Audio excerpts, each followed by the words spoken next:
Go ahead.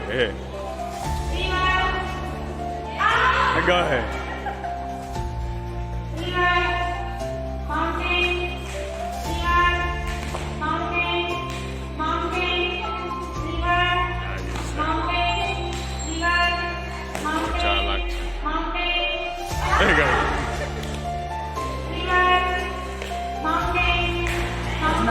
વનસ્પતિ ઓળખની પ્રવૃત્તિ જે સમર કેમ્પનો એક ભાગ છે.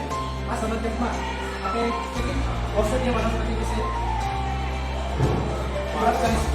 સૌપ્રથમ છે બીલી, તુલસી, ગળો જે કોરોના વખતે લોકો એનો ઔષધિ તરીકે વધારે ઉપયોગ કરતા હતા.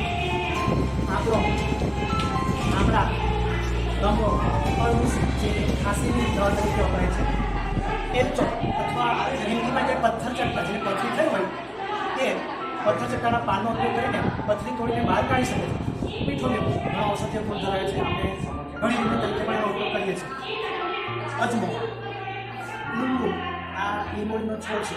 પુદીનો, એલોવેરા જે સ્ત્રીઓ ખાસ કરીને એનો ચહેરા ચંપા માટે ઉપયોગ કરે છે. કંગોળો, જાંબુ, પપૈયું, મોરસ આંબલી, સીતાફળ, બોરડી, જમરૂખ અને તેનું જામફળ, આંબો, કારેલાના વેલા છે. લીલા મરચા, મરચીનો છોડ, ત્યાર પછી બધા કઠોળ છે. અડદ, મધ, કાળા મગ, વાલ, લીલા મગ, તુવરની દાળ, ચણા, ચોળી અને ચોળા, ચોળા ચણા, તુવર, ઉપવાસ, હરિયાળી, સૂકા ધાણા, જીરું, અજમો, મરી, સૂકા મરચાં, રાઈ, તમાલપત્ર, મેથી, તજ, મગફળી અને તેના દાણા, જુવાર, ખજૂર, બદામ, અંજીર, કાજુ, અખરોટ, સોપારી, કમળદાન, કમળનું ફળ, સૂકી ઘાસ, ઇલાયચી અને દાણા. હવે આપણે જોઈએ જુદા જુદા પ્રકારના છોડ. ચંપો, લાલ કરેલી, કેસરી કરે, પીળી કરે, સફેદ કરે, પારસ જેનો છોકરીઓ અને સ્ત્રીઓ લગ્ન જેવા પ્રસંગમાં બેડી બનાવવા માટે ઉપયોગ કરે છે. પારિજાત,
Go.